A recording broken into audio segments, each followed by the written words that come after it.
Hey, what's up bros? Project Zomboid Build 42 is out. Well, kinda. It's an unstable build, so as per their post, multiplayer is not available at launch, but will be reintroduced later. But that statement's not entirely accurate, cause there is a way to play with your friends. What's actually coming in the future is the reintroduction of hosting servers for multiplayer. Multiplayer is still possible though, with split screen. And here's a quick guide. Number 1, at least one player will have to be on a controller. This is how we enable split screen in the first place. If you're new to using a controller on Zomboid, check out my other video for a complete rundown. Now, if your friend is right beside you, you can skip to step 3. But to play online, we'll have to go through another step. Step 2 is setting up a low latency screen sharing app. My go-to for this is Parsec. All players should download the app and install. You'll also have to make an account. Should take about 5 minutes in total, and once ready, there's 2 ways to connect. The first is via the host sharing a join link. Just press the blue share button and,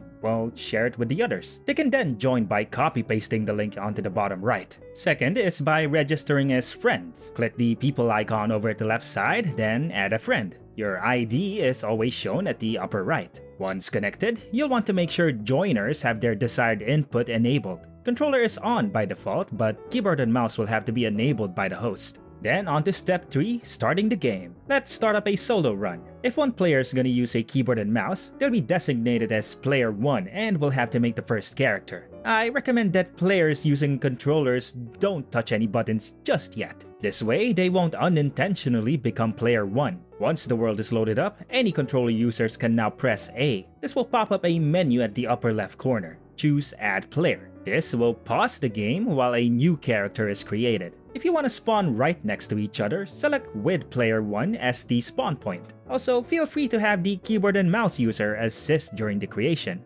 And that's it! Multiplayer in Project Zomboid Build 42. I've already played a few hours with a friend and it worked fine for the most part. But there are some hitches, so I'll explain some of them. First off, rendering for player 1 seems to be bugged. When player 2's looking away, player 1's zombies will animate at a lower frame rate. This is not a performance issue as everything works fine for player 2.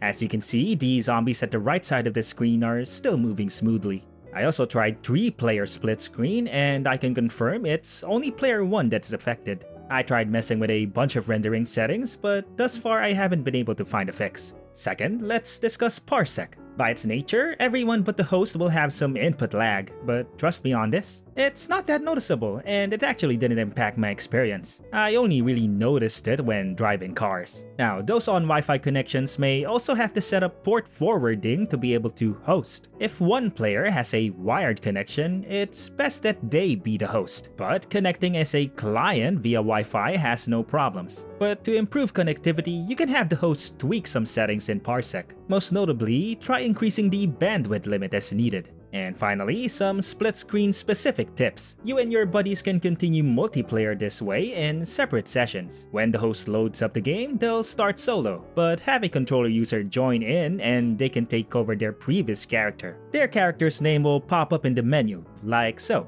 The fast forward buttons on the upper right of the screen will also vanish. If you want to pause or fast forward, use the keyboard shortcuts instead. F2 is to pause, F3 unpauses, and F4 to F6 is fast forward at increasing speeds. And the last tip is just be careful when opening the map screen. It will still take up the entire screen, which will obscure everyone's vision. And that's it. Leave a like if you found this video helpful, and I hope you enjoy Build 42 with your friends.